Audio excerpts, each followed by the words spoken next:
kami di Net 12. Cita, kalau puasa Ramadan itu adalah saat-saat di mana umat muslim berlomba-lomba meraih nikmat dan juga pahala gitu ya. Tapi banyak juga nih orang yang sakit, ragu pengen puasa tapi juga enggak tuh gitu kan. Iya benar, seperti misalnya kayak ayah saya atau mungkin banyak juga yang menderita gula darah tinggi atau diabetes, Riz. Nah itu kan juga bahaya juga, artinya boleh berpuasa tapi kayaknya harus ada ini nih, harus ada yang diperhatikan, harus ada rambu-rambunya kan. Harus ada yang diperhatikan gitu ya, ini terutama bagi para penderita diabetes yaitu meski bisa berpuasa, para penderita diabetes wajib memperhatikan nih sejumlah resiko. Sekaligus wajib menjaga pola makan agar bisa terus berpuasa.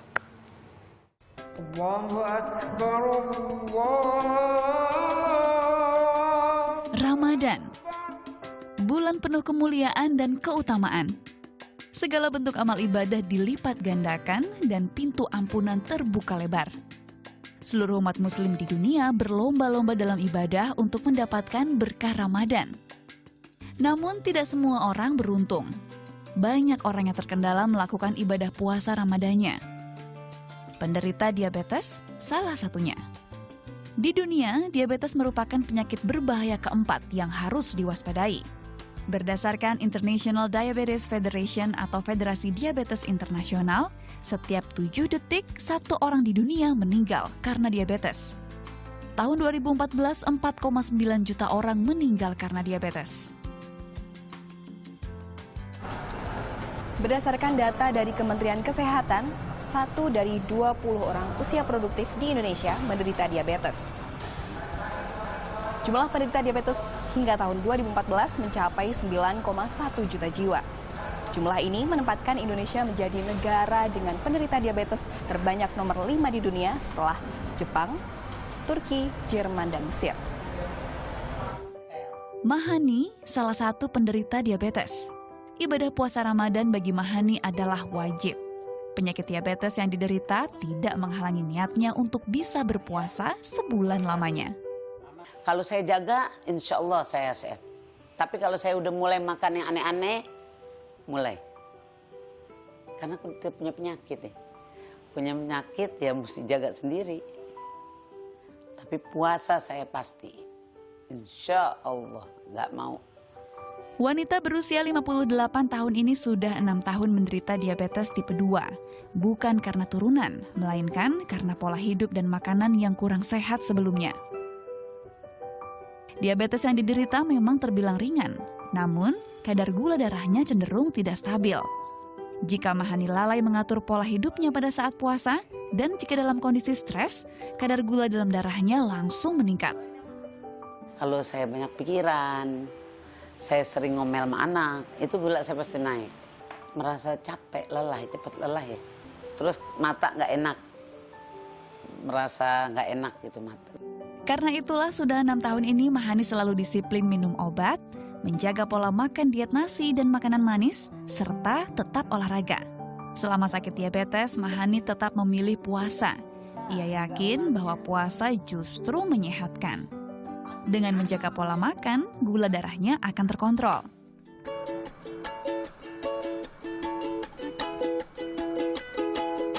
Pengalaman Mahani adalah salah satu cara penderita untuk bertahan demi menunaikan ibadah puasa Ramadan.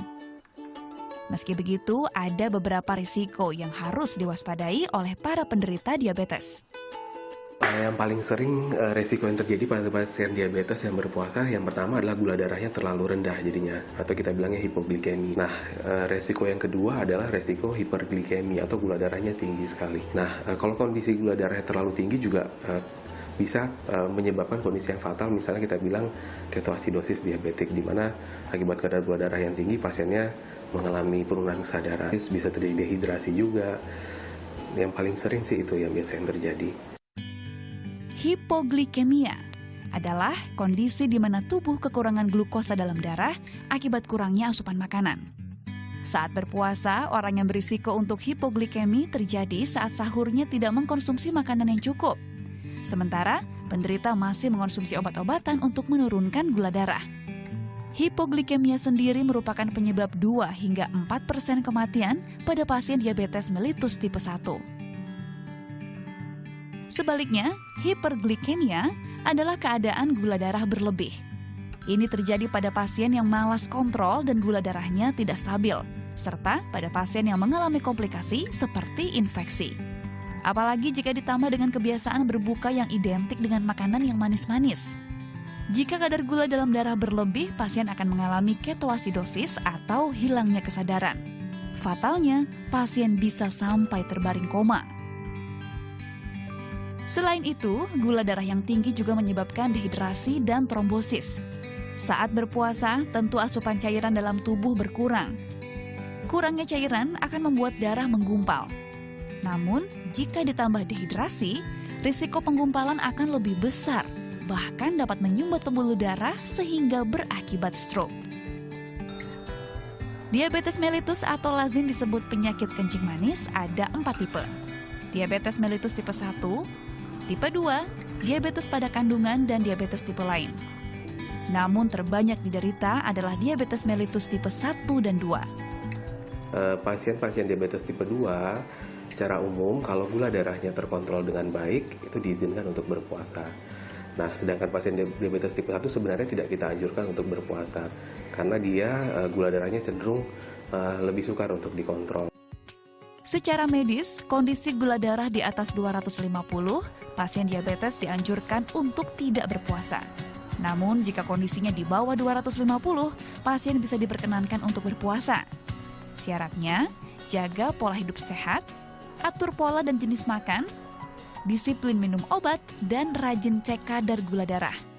Dalam hukum Islam ada keringanan bagi muslim yang sakit untuk tidak berpuasa dan menggantinya saat sudah sehat di hari lain. Hal ini dijelaskan dalam Al-Quran Surat Al-Baqarah ayat 184 hingga 185. Al-Quran menyebutkan ada 2 golongan yang boleh berpuasa. Yang pertama adalah orang yang musafir. Yang kedua adalah orang sakit. Nah, para ulama berselisih pandang tentang musafir dan begitu pula tentang yang sakit.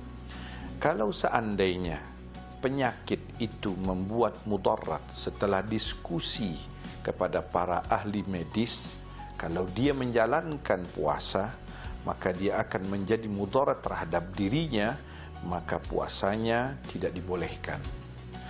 Akan tetapi ketika konsultasi kepada ahli medis dan ahli medis mengatakan tidak apa-apa berpuasa karena tidak memiliki satu resiko, maka dia wajib berpuasa. Sesungguhnya Islam menginginkan kemudahan, bukan mendatangkan kesulitan bagi umatnya. Apristika Fauzia, Mustafa Adrebi melaporkan untuk NET.